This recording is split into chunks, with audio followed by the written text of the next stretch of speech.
What up, y'all? Welcome to the Cortland podcast. I have a really special guest with me today. Introduce yourself, brother. Zach Boyes, quarterback for SUNY Cortland. My guy. All right, so where are you from? I mean, I know where you're from. Yeah, Where are you from? from Buffalo, New York. Went to Kenmore West High School. Born and raised there.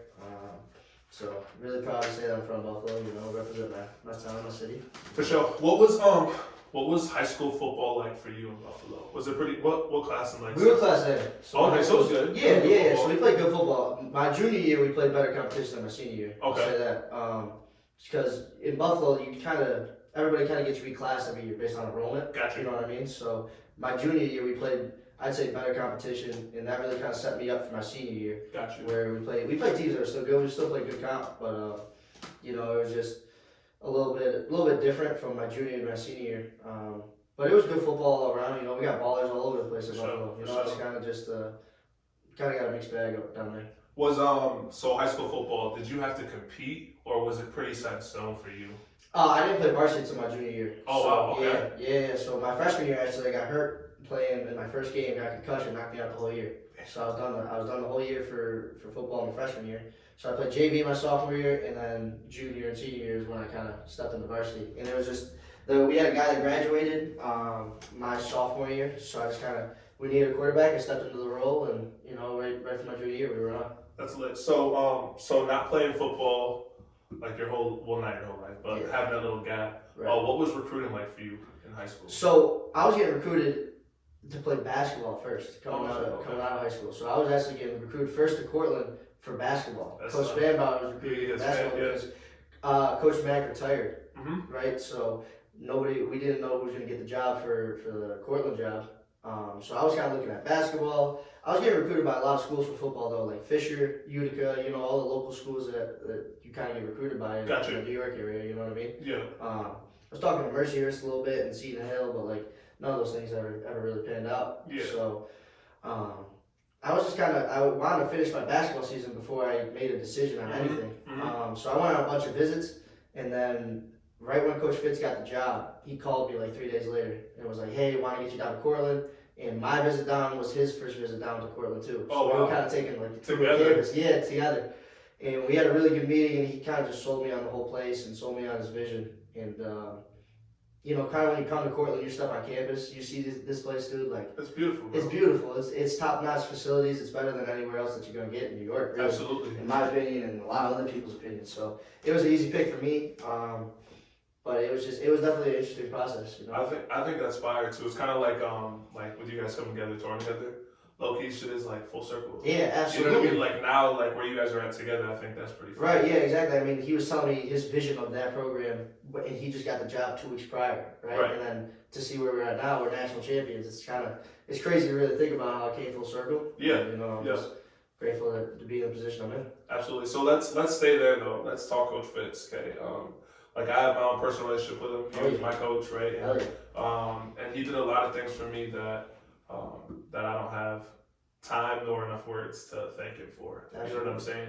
But for you, right, as a quarterback, there's an even closer relationship on and off the field, I feel like. So talk a little bit about that, like your relationship with Coach Fitz. Yeah, I mean, he's more of a mentor to me than I think he even knows.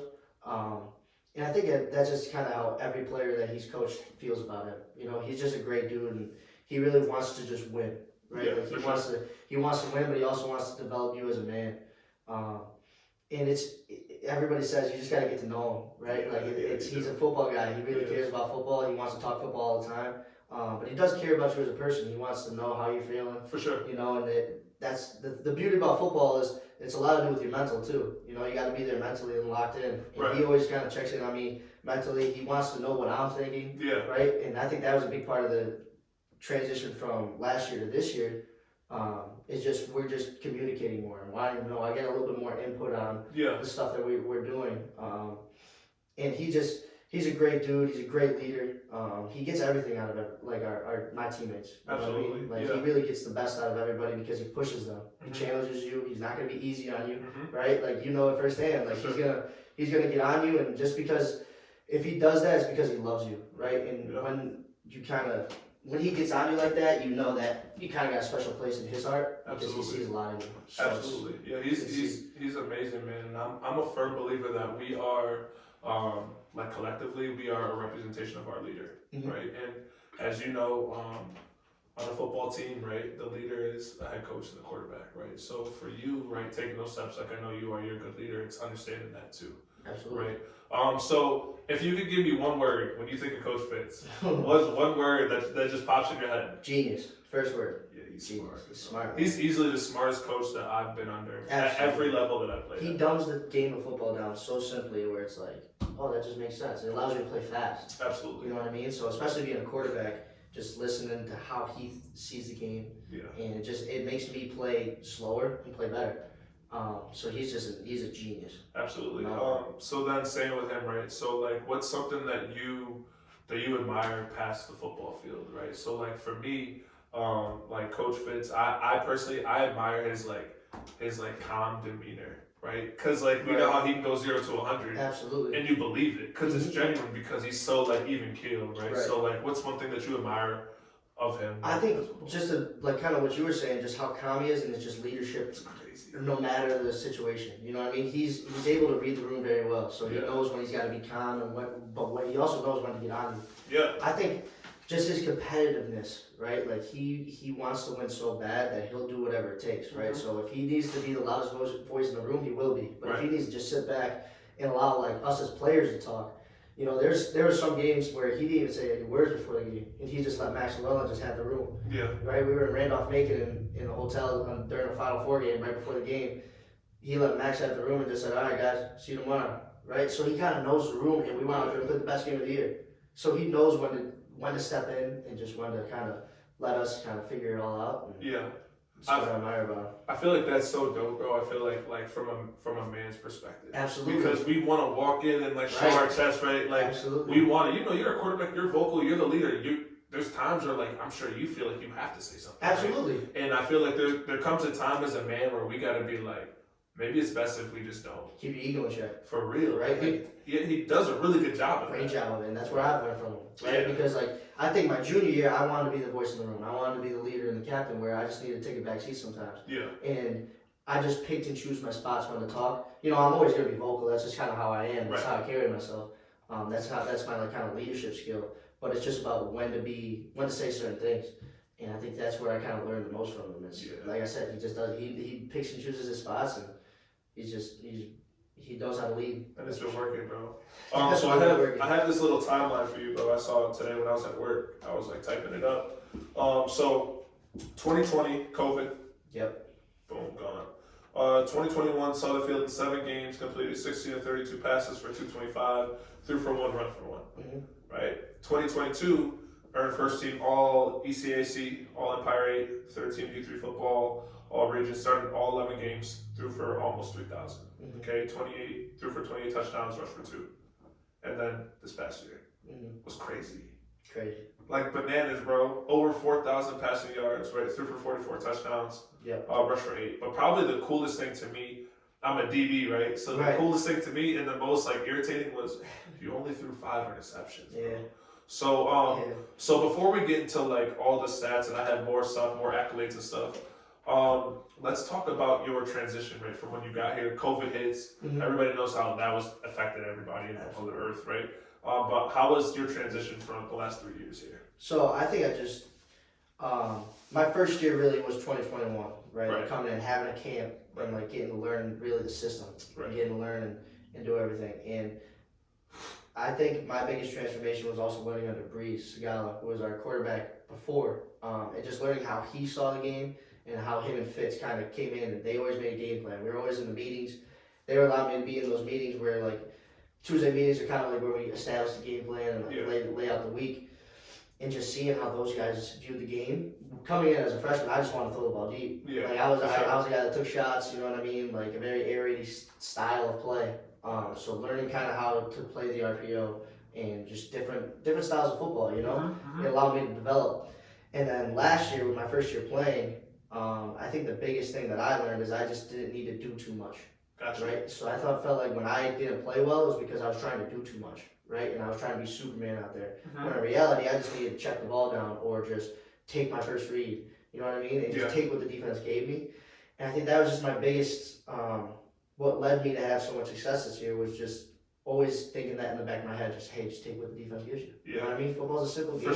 For sure. I want to touch on the whole do too much part.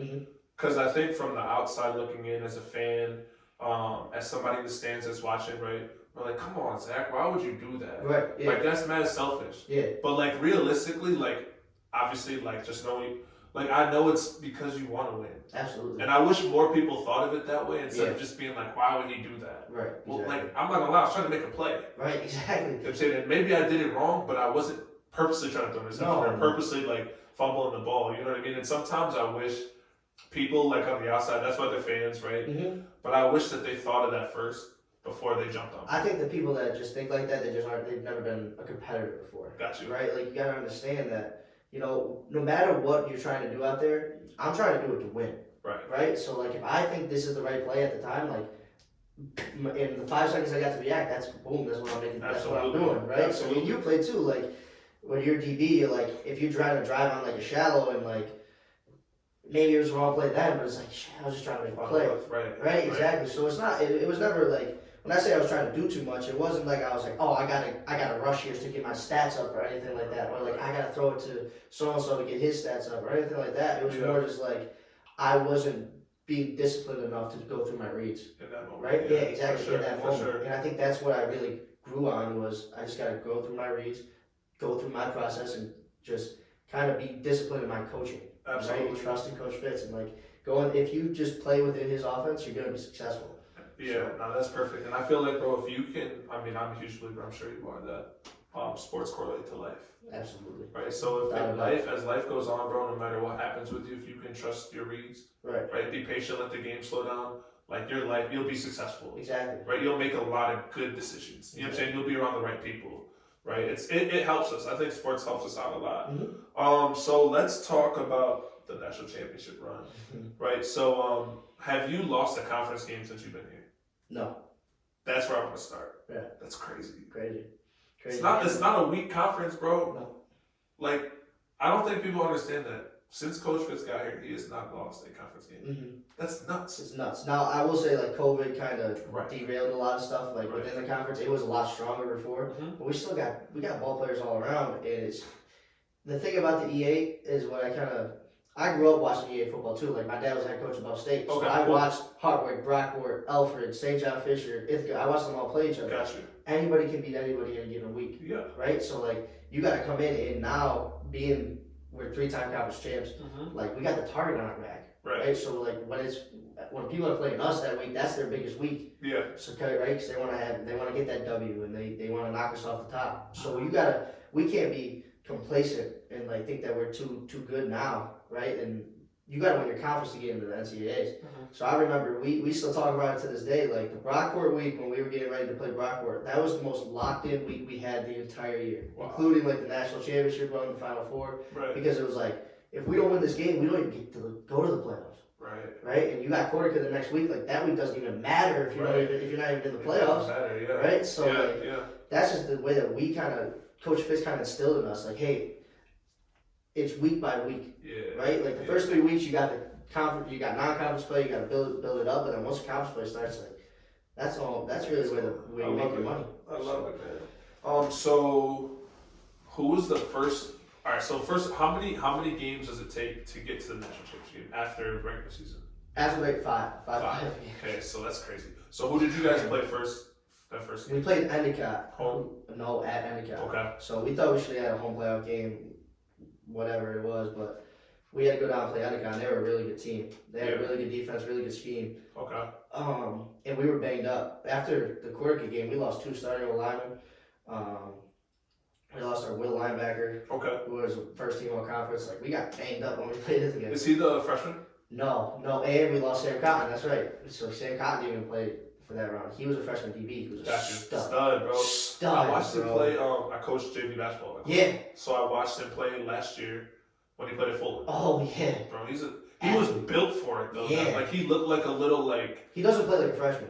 Nah. He came in this year and we were like, yo, like he looks like he's like that's so good for like a couple of years. He looks like in high school he looked like in college football. Absolutely, he was that's a dog. Cool. But so the first round of Endicott, we didn't have our full team. Okay. We kind of went in there. It was an 8-hour bus ride down to Massachusetts. Yeah. Went in there. We didn't play our best.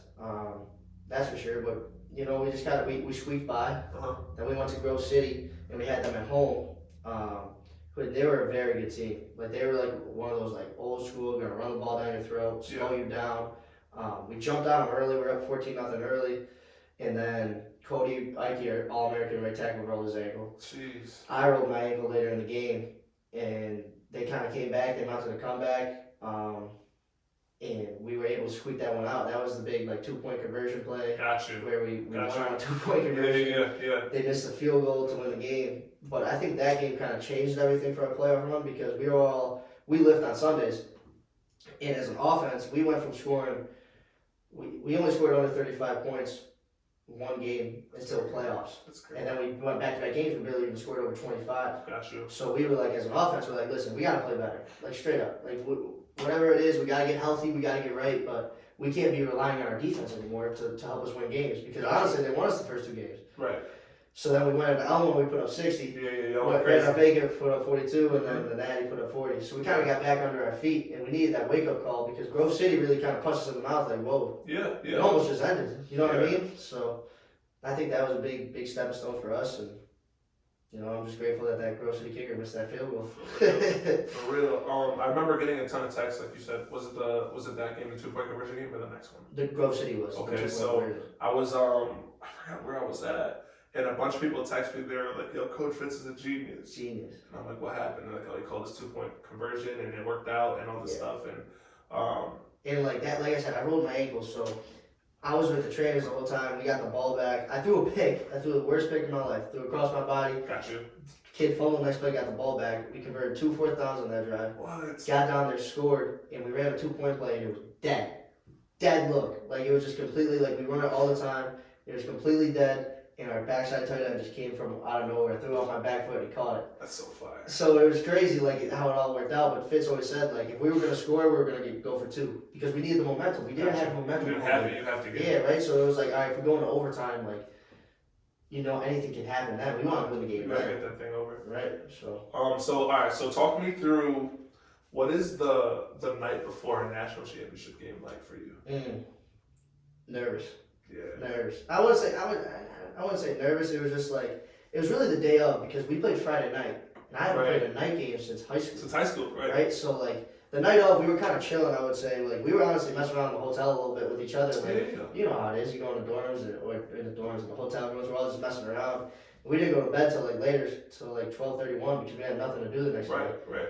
But waiting all day Friday, I was so anxious. We were just, it was me and our 2 other quarterbacks who traveled, Troy Cherney and Vin Mazzone, my guys. Yeah. My 2 of my best friends. For sure. And we're sitting there and it was like just quiet. And we're just like, like we gotta step out of it, man. Like we're gonna play the national championship. Right, that's crazy. So I think you just kinda, you treat it like another game, but it really isn't. Like it's just like, it's all you work for your entire life. You want to play for a national championship. So I think it was just like a nervous energy. But then once you got on the bus, it was more excitement. Like, all right, we're really about to do this. But it just took, that day was so long just to get into it. So. And football's different, right? Like you play basketball and stuff, but like football, it's like grueling, bro. Your body's banged up. Mentally, you're thinking about a million things. You're already going through whatever you're going through outside of that. Right. And with you guys, like building that momentum, you've also built a lot of like notoriety here. Like at home, bro, what? They were going crazy for you guys there. You know what I'm saying? Shut down the city for the Final Four. Like, right? Let alone where you're from. Right. You know what I'm saying? And so like everybody has all these things going on. Yeah. And it's all built up for this one moment. You feel me? And so I was like, damn, like I wonder what that's like. That feeling. Like we've all played the big game, but I've never played the game. Right. It's just like everybody just kind of has your back, right? So it's not like everybody, like we felt like it was Cortland against the world. Right, so we just we had our community versus everybody. No one thought we were going to win the game. Right. You know what I mean? No one even thought they were going to make it to the national championship. Right. So it's just kind of like the do it for Cortland kind of mantra, and kind of just do it for everybody in that locker room. Like you were saying, dude, we were banged up all year. We played 15 games. It's just your body is beat up. Like the Friday before the national championship, I'm getting Normatex and getting stim on my ankle. Like you're trying to just get your body right and just get your mental right, like you were saying, to get ready. But I think it was just like the pride that Cortland had in us and that we had in each other, like it really just propelled us to be what we did. This is more of a long-winded question, a little bit of background, but there's a cool number, right? The 1.1 right? And I remember on Twitter seeing that, and I was like, what? No way. You kind of just hinted at it, right? Like 1.1% was like Cortland could win a national championship, right? And so I'm sure you've had to, right? Like you said, starting varsity as a junior, playing as a junior, right? And define these odds, right? Your whole life essentially. Obviously, you guys didn't probably know that until after the game, the whole 1.1 thing, but I'm sure. Did you? Oh, yeah. Right when it came out, because that was after, I think that was either before the Elite Eight game or right after the Elite Eight game. I think it was before, but it had to have been. But it was like 1.1% chance. That's crazy. And we were at the bottom. And Cole Burgess, you know him, he's killing his pro day right now. Shout out my guy. Yeah, that's crazy. Call that shit 4-4 flat. 4-4 flat. 21 reps. 41-inch vert. Yeah, bro. Buddy different. Crazy. He's crazy. But he sent that in there. He's like, look, it's just us. Like, that's all we got. And that's all we needed. You know what I mean? We just needed that, like, you guys are still doubting us. Because we felt like we were doubted because we didn't get a home playoff game. We felt like we were doubted after the Grove City game because we thought we were better than 1 point better than them. Right. But, like, that's just how it worked out. We won. You know what I mean? You got to give us some credit for winning the game. Absolutely. And so I just felt like everybody was just writing us off. For sure. And I love that feeling. I love being the Yeah, I mean, honestly, to be honest with you, too, like, from a nerves perspective, it calms them. Absolutely. Because, like, you didn't think I was supposed to, Yeah, exactly. Right? Okay, all right, then let me show you. Right. Exactly. Like, it's not going to be like, I felt like North Central felt that a little bit in the national championship where it was like, oh, we're supposed to beat these teams by a million. And then all of a sudden, they're not beating us, and they're like, whoa, wait, what's going on? It looked like right? And we were battle tested. That's what I told everybody. Like, the whole time. We played close game. We played at Cortaca, which was in front of more people than the national championship. Right? In a close game. We lost the game already, and then we won 2 playoff games in the last seconds of the game. So it was like we were battle tested. We knew it was just us, and no one wanted to believe in us. And that's like I said, bro. We just needed us. We had our community. So I had a basketball game, a JV basketball game, the night of the championship. Yeah. And it was in Syracuse. It was mad funny because I had enough time where the game would get over, but I'd be able to come home and like go to the game. Yeah. So I'm huddled around this game like mad 15-year-old kids, right? My JV basketball game. We're on my phone. We're watching the game, and I come back and I'm like, oh, I'm gonna go to Horace because that's where boy. Felt like it was New Year's there. It was lit, right? It was we saw the video, really crazy, right? That's really where I first met you for real. It was through the screen. Yeah, right. You know what I'm saying? Yeah. Right. So talk about like what moment in the game were you like, damn, if we don't pull it together, we might lose this thing. I never thought we were gonna lose. I'm not gonna lie to you, like because the whole game. We only had 3 possessions in the first half, and the first possession we should have scored. Me and JJ just missed on a big play, and then the second possession we went down to the 5, got stuffed on 4th and goal, and then our third possession we got a field goal at the end of half. So we went to halftime, and it was 7-3. And we're like, yo, like we can beat these dudes. Like they're nothing special. Everything that we game planned for is there. We made a couple like small adjustments at half just to kind of get under our feet. But we were all like, yo, like we can do this. And we're down 4 points at halftime. Right. So we relied, our defense only gave up 7. So I remember going up to our defensive guys like, we got y'all. Like just get us the ball, we're gonna get the ball, we're gonna get it rolling. Absolutely. And then in the second half they couldn't stop us. It was crazy. It was crazy. Yeah. It looked dialing everything up. It looked crazy. Yeah. It looked so easy. Yeah, like I'm telling you, like we had a great scheme for them, and we were playing hard. We were playing physical. We weren't scared of them. I think a couple teams that played them were scared of them. We're not scared of you. Yeah. In the national championship. Yeah, I think so. Yeah, and I think it's like you said earlier, right? It's like sometimes people do stuff off of history. Right? I don't care if you've been here 10 times. We're here now. You got to show me that you're better than you right now. You know what I'm saying? And I think for them too, it was like they got punched in the mouth a little bit. Okay. And then they were like, okay, like they definitely weren't like backing down or anything, but they were kind of just like, oh, like they're here to play with us and they can play with us. You know, I feel like we were the first team that they really felt like could mess with them a little bit. And I think also just the nerves of being in the national championship got to them a little bit. And like we said, like we weren't nervous. We were just out there having fun. So I never thought that I was like, man, we got pulled together. It was more like, let us get the ball. Like, I wanted the ball. Because I wanted to go down there because I knew our game plan was working. Right? Like everything we went through all week was working. So just give us the ball and we're going to go down there and execute. I love it. Are you the best player in the country, bro?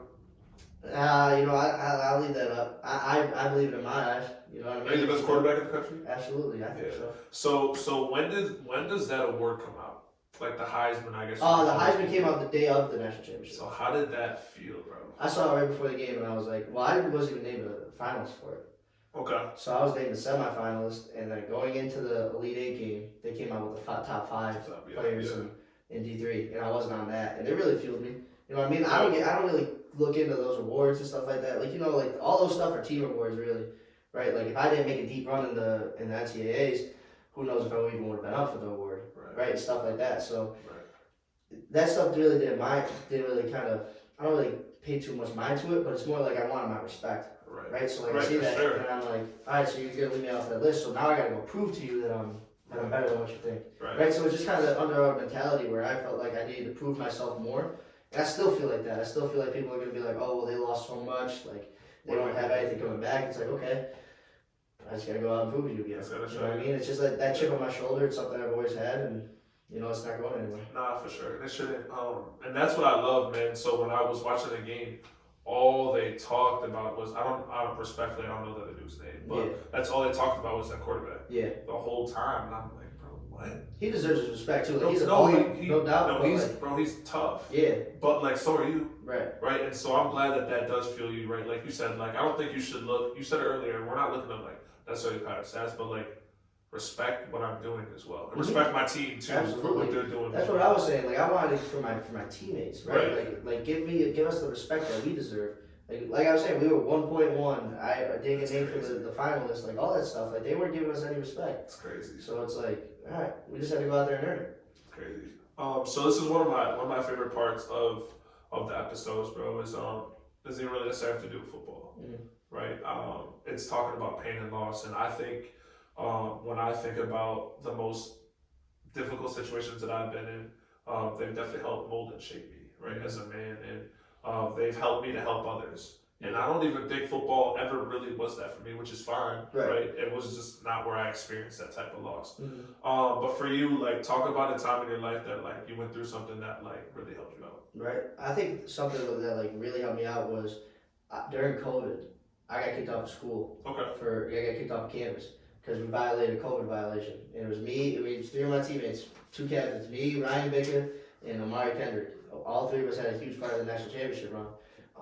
It was us three. We walked into a dorm room that wasn't ours, and we got kicked out of school. So it wasn't, like, you know what I mean, and stuff like that. Nothing malicious. It had nothing to do with drugs or alcohol, but we violated a COVID policy. And when we were here, like, if you did that, they kicked you off campus. So that was my freshman year, and that was our spring where, like, everybody was getting back into football, right? We were able to do spring practice. We had padded practices. You were able to practice however many times you could and all that stuff. And we got to miss out on that. I mean, we missed out on, I think they had like 29 some practices in the spring of development. And for me, that was the first time that football was really like taken away from me. And like I felt like that, like I gave it away. Right? Like I broke a rule, and respectfully, like I had to deal with my consequences. But like I was still on huddle. I was watching film every day, and I'm like, I'm not even out there. I can't even get better like this, right? Like there's no way for me to get better, and I did it to myself. Right. And so I think that really fueled me to like just come back and prove myself again to Coach Fitz, right? Like prove that like I'm able to do this. And he was hard on me, man. He didn't cut me any slack. He wanted to see what I was made of, like if I was gonna quaver or you know bow down. But it was just kind of, I think that really helped mold me, like, and not take for granted football. You know, like I love playing this game, forever will. And when it gets taken away from you, it's like, damn, right? I was 18 years old at the time. I never even played a snap of college football, and at the time, in my mind, I'm like, I'm not even gonna be able to play college football now. Right? I don't even know if Coach Fitz is gonna want me back. For real. You know, so that was definitely tough, but I think it, you know, through the communication with Fitz, he's like, yeah, you definitely have a spot in the fall, like come back and we'll go from there. But I felt like I just put myself behind the 8 ball and had to dig it out of the mud, and you did, you know, and we got to here now. So it's kind of crazy how it comes full circle. But that's definitely a time where I was like, damn, I really gotta change what I'm doing. Yeah, that's lit. That's awesome. Give me your favorite play of the season. It doesn't even have to be like a national championship. Just like your own personal, like, yo, this time I did this, I threw it here, like, what was just like one of your favorite memories? Oh man, Cortaca, we were playing, it was 3rd and 7, and the place was rocking. like abs. It was probably the loudest I ever heard the stadium, and I wasn't even ready for snap. I'm looking around, scoring the defense, looking to see what covers are in and stuff. And our center thought he heard me clap, snapped the ball, bounced off my chest. I had to scramble around, got it. They were all around me. I was able to get out and get 7 yards, and so it was 4th and 2 on our own 35, and and we were sitting there, and it was like late in the game. I think we were only up 35-28. So, and they had all the momentum now. It's like 6 minutes left in the game, and Coach Fitz called a timeout, and then he was like, we're going for it. So it was 4th and 2. We called a QB sweep to the left, and we got 12 yards after that, and then 3 plays later, I busted like a 40-yard run down the sideline. So it was just great. Like, that whole sequence of events will forever be probably one of my favorite memories of playing football. That's so cool. But like, just being in that stadium where my dad played before, in that environment, being able to make a couple clutch plays where, you know, that's gonna live with me forever. Yeah, so that's gonna be one of my last questions for you was what's Cortaca like? What's that experience? I think it's the best Division III game that you can play in. Yeah.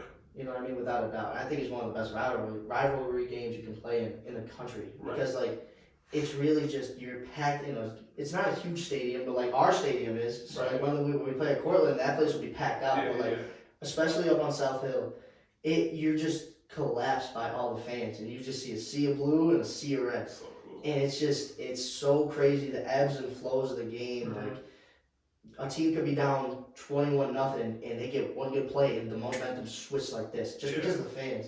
Like I say, playing at Ithaca will definitely be my favorite memory, because you're walking past their tailgate, they're chirping you. Yeah. Like, it's one of those experiences where you're like, damn, like, everybody really cares about this. And just seeing how many people know about it, you know, like, when I say, like, I play for Cortland, now it's like, oh, you guys won the national championship, but like a year prior, it was like, oh, how was Cortaca? Like, you guys played the Yankee Stadium, you know what I mean? So it's kind of got that notoriety where, like, it's such a special game. And cool. You know, I'm just happy I get to play them one more time. So let's talk about goals, right? So what's obviously, like, you have your own goals. What are some of your personal goals? What's the team goal? Y'all trying to repeat? What are y'all trying to do? Yeah, I think definitely we're trying to go as far as we can go. We definitely want to repeat and defend the title. You know, definitely like that. But I think our main goal is right now we just gotta find our identity. Gotcha. Right? Like, as a team, we don't know. We lost a lot of key pieces, but we also returned a lot of guys. Okay. We have a ton of seniors and a ton of juniors. We're a really old team. Okay. You know, it's the oldest team that Coach Fitz has had.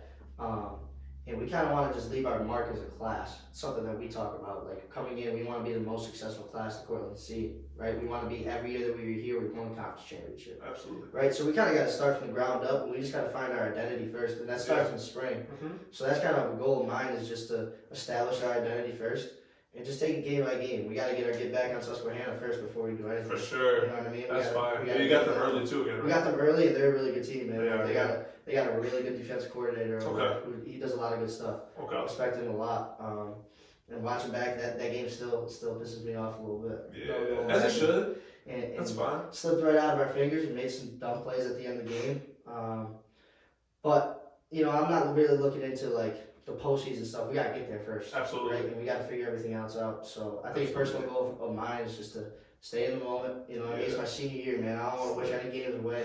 Absolutely. So I'm just I really just want to focus on, right now, the spring, find out what we got, and then going into summer, find out what we got to work on. Yeah. All that kind of stuff. Cool, man. So what's some advice that you would give kids, and not just football? At the end of this question, I put striving for success and greatness, right? Mm-hmm. Because that's what I think of when I think of you, right? Like, you're a great quarterback, and you've found a lot of success with that. Right. So let's dive into that, because low key, bro, kids don't just they want to win. Yeah. They want a championship, right? Absolutely. They want to play in Cortaca and stuff. So what's some advice you would give to kids that way? I would just say, believe in yourself. Yeah. Never question your talent or your ability. You got to go somewhere where it's the best fit for you. You know, you see all this stuff nowadays where, like, it's D1 or bust. Like, I got to go there. You got kids taking PWOs, and, you know what I mean? If that's your best route, if that's what you feel is, then go do it. But I feel like a lot of people are just doing it for the name. Right. Right? Like, if you go be successful, go set yourself up for success, and then believe in yourself. Absolutely. Right? So, like, a lot of these other guys are like, oh, I want to go pro. Well, it's like, you look at Cole and JJ, man. Like, they just played here for 4 years. they have 2 pro days. Like you're gonna get set up for a pro day. That's all you need, right? Mm-hmm. You don't need to go to the NFL Combine. You just need a pro day. Right. So I think it's just believing in yourself and having faith in yourself. Where like, okay, if I go to a lower level, and I believe in my ability, I can play good. I can play right away. I can develop, and then I can get my chance and do whatever you want to do. For sure. You know what I mean? So I think it's just, if you really truly believe in yourself, don't let your ego get in the way. Yeah. You know what I mean? Don't just go somewhere because of the name. Go somewhere that wants you and that's gonna be best fit for you. Absolutely. Last question. When we talk Tagalas, bro, who's better, bro? Brett's gonna kill you, bro. Brett is gonna kill me either answer. He's or Breeze, but like I gotta know. I'm trying to think because I didn't play Brett. I might have caught the tail. I didn't play against Breeze either. Whoever the quarterback was before I played against him, I don't know. Yeah, Steve. Yeah, I played Steve against Ferris. Steve. He was sick. Now, like, I never saw Brett play. I never saw him play, so I gotta go with my boy Breeze. Bro, Brett's numbers are crazy. Brett's numbers were crazy. You broke it, but I remember this. That's right. I remember you said it, not me. This year, bro, that's how I was like, all the kids would be on, like, yo, Brett, he's creeping up on the numbers. He's like, nah, bro. Brett's, Brett. Oh, yeah. He was like, bro, he's gonna break it. Yeah, Like, exactly. But, bro, I used to fuck with him. I'm like, yo, Brett, you threw for 3? Yeah. Not against me, though. Yeah. Right. But I didn't know, bro. His senior was crazy. He went stupid. His numbers were crazy. So, Brett's mad funny, right? So, I brought it up to him one day. I came to practice, right? Like, yo, Brett, look at my phone, bro. He's like, get that out of here. I'm like, bro, you were nice, bro. Yeah. He was like, yeah. Don't tell him about when I went to Marshall and threw 5 interceptions. Like, oh, that's tough. That's what Fitz used to always bring up to him. I'm like, that's so tough. Always. But nah, man, I appreciate you, bro. And obviously, best of luck in the future. But obviously, in the spring, like, you know what to do, right? Take care of business in the spring, and it always rolls forward. And definitely, like, as somebody from here, man, I'm proud to say that we have somebody like you on the team, representing our city. Absolutely. I appreciate you having me on, man. It's really cool what you're doing. Appreciate you, buddy. For sure. Stay safe, stay healthy. Absolutely.